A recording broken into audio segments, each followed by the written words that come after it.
The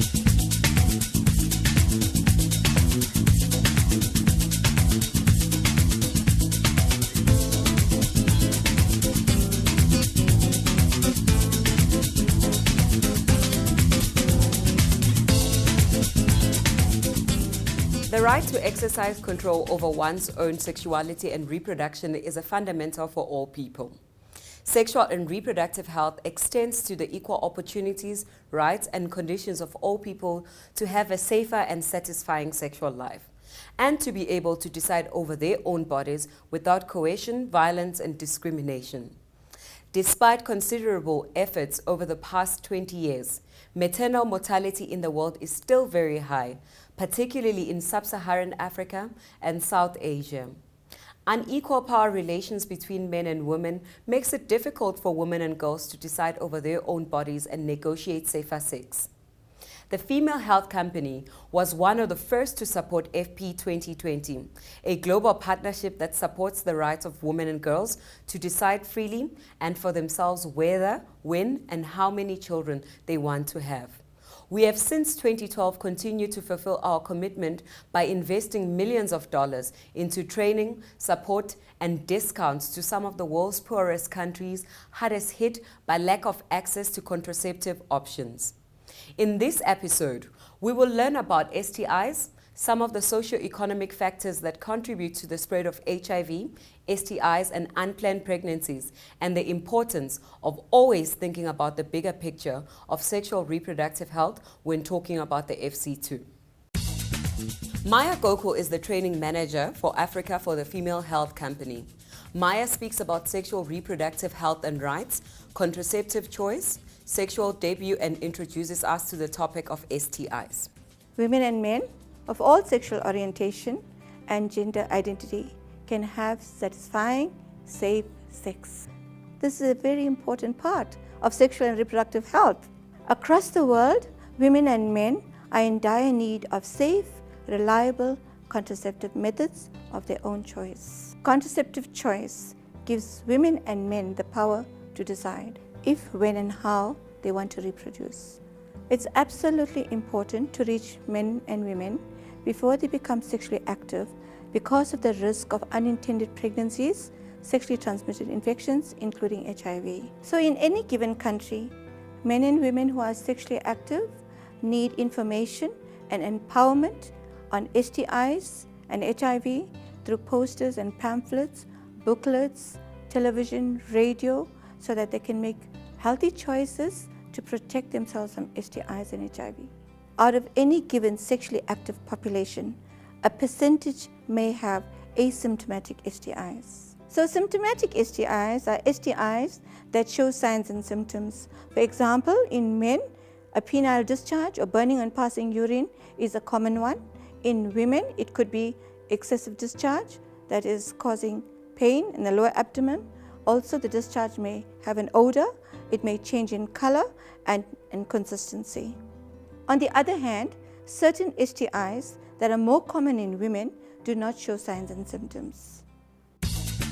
Dr. Samukeliso Dube is the founder of Calex Africa and is a long-time advocate for the health and economic rights of women and girls. Dr. Dube shares with us information on STIs, the socio-economic context of health rights, and the differences in male and female vulnerabilities to infection. So today we'll be talking about women's health in a diverse setting, and we'll see how products, technologies, endeavors have garnered around the world to make sure that women have better lives socioeconomically and health-wise. An STI, it represents sexually transmitted infections. So what's an infection? An infection can come in various forms: a virus, a bacteria, or a fungal infection.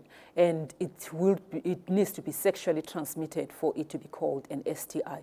There are various types of STIs. Viruses, you all know that HIV is sexually transmitted. We've got hepatitis B as a virus. We've got lots of bacteria that also are sexually transmitted infections. These include gonorrhea, which is caused by an organism called Neisseria gonorrhoeae. You've got chlamydia, trachomatis. We've got trichomonas Trichomonas vaginalis, all these are sexually transmitted. And then you've got also thrush may be sexually transmitted as a candidiasis, and that is a fungi. So any disease that is sexually transmitted is called a sexually transmitted infection, and others use STDs, sexually transmitted diseases. So how do you prevent an STI? I think the obvious answer is by abstinence, but we know that it's not possible for women and men all over the world to abstain. So preventing an STI is almost like preventing pregnancies. You could use barrier methods, and we've got tried and tested barrier methods that includes male and female condoms. So we could prevent STIs using multi-purpose prevention technologies. This means you've got a technology that can prevent both HIV and gonorrhea perhaps, and syphilis as well in one. It could be a vaccine, it could be even a drug that you'd use en masse in a population. For example, we've had clinical trials in the past that have said we could give a drug or a pill to sex workers, and when it's used en masse, it can actually prevent STIs at a population level, but not at an individual level necessarily. The mainstay of prevention for STIs remains the barrier methods. We all know that STIs are as old as human sexuality, and since they are transmitted sexually, we know that there is bound to be one group that is more vulnerable than the other. Women are particularly more vulnerable to getting STIs, including HIV, because of their biological nature. This biology is basically how sex happens that makes women more vulnerable. But over and above this biological makeup, we know that women, they do menstruate, they've got hormonal cycles that are different from men's, and that may predispose them to having more diseases than men. But also, if you're looking at the female genital tract, it's actually different from male genital tract. For example, the female urethra is about 4 to 5 centimeters long, compared to the male urethra that is about 16 centimeters long. So what is a urethra? Often when you've got an STI, you would present with burning on micturition, or when you are urinating, when you are passing urine, you find there is pain. That, I would say it's a pipe that would connect the reproductive tract from the bladder, where urine actually passes and is going to get out of a human body. That orifice is called a urethra. And that makes women actually have ascending sexually transmitted infections compared to men who are likely to present early to a facility when they've got an STI. Therefore, women tend to present with chronic problems when they've got an STI compared to men who may actually present within a few days after contracting an STI. So this biological makeup actually makes the signs and symptoms of STIs different for men and women across the globe. We all have been fighting consequences of young girls and young women becoming pregnant globally. The consequences of teenage pregnancies are dire, both biologically and in socioeconomic terms. First of all, biologically, her body may not be fully developed to be able to carry a child to term. She is more likely to die than an older woman when she is giving birth. And she is also likely to face consequences of obstructed labor later on in life. And her child is also likely to face health consequences, for example, what we call cerebral palsy due to obstructed labor. Over and above these biological issues, she is likely to also face psychological issues of having to take care of a baby whilst she is a child herself who needs to be taken care of. And we know that this may actually affect her later in life because this is a child taking care of a child and she's not yet cognitively developed. We also know that this young woman is likely not to have economic opportunities that would advance her and make her fully realize her potential later in life. She may drop out of school, she may not be able to go to university or college or even get a job that she can advance herself and make sure that she can provide for her baby. So we all know that there are dire consequences, both biologically, socially, psychologically, for young women becoming pregnant. And therefore, prevention of pregnancies has become very important in the healthcare continuum.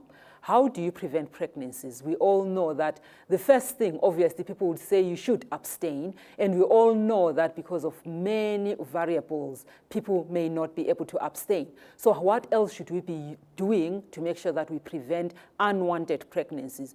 Globally, and we recall various entities like the Bill and Melinda Gates Foundation, UNFPA, the UK government, they came together to make sure that this Family Planning 2020, how do we escalate and make sure that we have the unmet need for family planning across the globe? The first and most important way to make sure we prevent pregnancies is through socioeconomic empowerment of women and young women for that matter. Because when you are empowered, you are able to make choices where yes is a yes, where no is a no for these young women. Secondly, medical advances have made it possible. Since the 60s, when we all celebrated that there is the pill, it ushered in a new era of contraceptives. And contraceptives come in many forms and sizes, basically all stemming from the pill that you could use as oral contraceptives. We've got injectables where you don't have to be injected every day. You can be injected monthly or once in 3 months, depending on what else is there. We also have some contraceptives that include long-acting contraceptives. For example, you've got implants that now you can stay for 5 years or even more with those implants. We also have rings that women can use, like the Nova ring that you can insert in your vagina, and it can actually prevent pregnancies. There is a whole contingent of oral implants, injectables, which are all in the classes of contraception. But we also have advances which actually we all know can prevent both pregnancy and sexually transmitted infections. None has advanced more than the condom, both male and female condoms, to make sure that women all over the world are empowered to use this tool that they can say it's mine, especially a female condom, without necessarily negotiating with their partner. There are even more other ways to prevent pregnancies that may not necessarily relate to women. For men, for example, they can have vasectomy, and I know that there are many other researches out there that talk about the male pill, and I do hope that I'll live long enough to see many men also taking a pill every day. Serra Sippel is the president of Change, the Center for Health and Gender Equity. Serra speaks about the global context of SRHR and the role that the United States government plays in advancing this agenda both domestically and abroad. Just last year, the US government recognized sexual and reproductive health and rights for the first time. And this is important because as the US government is a leader and a leading funder and a leader in United Nations policy forums, that for the US government to adopt this framing of sexual reproductive health and rights will have an impact globally. And we've already seen that in recent United Nations negotiations around HIV in women and girls. And we also saw it in the recent launch of the US Global Strategy to Empower Adolescent Girls. Sexual and reproductive health and rights is throughout it. And this is really the achievement, the accomplishment of advocacy groups here in the United States, like Change, who's really pushing for the US government to be a leader on sexual and reproductive health and rights. Lambert Grijns is the Special Ambassador for SRHR and HIV/AIDS at the Ministry of Foreign Affairs for the Netherlands. He is also a member of the High-Level Task Force for the International Conference on Population and Development. Lambert speaks about his diplomatic work across the globe, advancing SRHR, the importance of the FC2 in that work, and his thoughts on what approaches could have the highest multiplier effect in the fight against HIV, STIs, and unplanned pregnancies. As a diplomat, I'm quite often in New York and Geneva, sometimes Brussels, to debate with other governments. Resolutions, UN language, related to the issue of sexual and reproductive health and rights. And whereas at country level, amongst young people, women's groups, or whoever with whom I meet in countries, wherever in the world, I see that everything related to health, to sexual and reproductive health, but also everything related to the idea of being able to decide, so having the right to decide about your own body, actually is quite a normal thing to discuss. But when you discuss these issues with governments, all of a sudden these governments kind of, get panicked, afraid maybe of the word sex, or maybe afraid of the word rights, or maybe afraid of the fact that we as Western countries want to impose a specific agenda.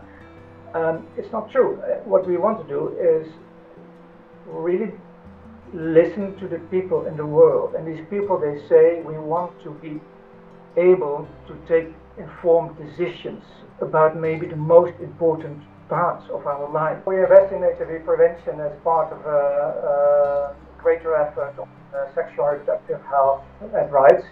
Our investment, of course, is related to where it is needed. If you look at the root causes, for instance, of HIV, I think basically it's about inequality. It's about gender inequality, it's about sexual violence, it's about a lack of access of means by certain people to money or to decision-making power. So men are very much part of the problem, but also the solution. Why are men not engaged? Why are men not interested in this issue? So any investment we can do to increase the participation of men on this issue, I think would be very, very welcome, and maybe has the highest multiplier effect. And it is not only one body which should be responsible, for instance, not only governments, but here there are many different players, many different stakeholders, governments, from their public health responsibility, for instance. Private sector very, very, very much involved. Think about product development. So it's about commodities and making these commodities attractive. My most important point, and that's, I think, a responsibility for both governments and society as a whole. We need to invest in a debate about discrimination and stigma. And that's a very, very difficult debate. It's about the question, are young people allowed to have sex or not? We know they have, but we don't want to speak about it, and we don't want to know it. If it's about your own 15-year-old daughter, it's a harder question to answer than if it's about someone in another country. What about certain minorities? For instance, maybe they're not even a minority, but a rather large group of people who use drugs, or who are sex workers, or prisoners, people, men who have sex with men. So there are specific groups who have sometimes a higher risk of contracting HIV, but which do not get any protection or special access, or maybe better access to certain commodities by their governments than others. And that has to do with the immense discrimination which you see towards these people. So for me, we should start with attacking stigma and discrimination, and then we should make available services and commodities. The work that governments like that of the Netherlands does to support SRHR, build the capacity of national and regional networks, and to remain at the forefront of basic health rights globally is essential. In this episode, we have learned about SRHR, STIs, the socio-economic context of global health, and how the FC2 fits into that context. How some of the world's most powerful governments can act as change agents to improve access to products like the FC2, and how engaging men, something we will learn more about, could have the highest multiplier effect in our work to end the epidemic. In episode 4, we will hear more about gender, how gender has the potential to either accelerate or slow down our work, why engaging men and boys is becoming increasingly important on the global landscape, how gender impacts access to FC2, and how one woman has relied on the FC2 to keep her family the ideal size for her and her husband. We will also hear from a young man who uses the FC2 to keep things exciting. I am Buhle Mabaso, and thank you for watching. The FC2 is available in these countries across the globe.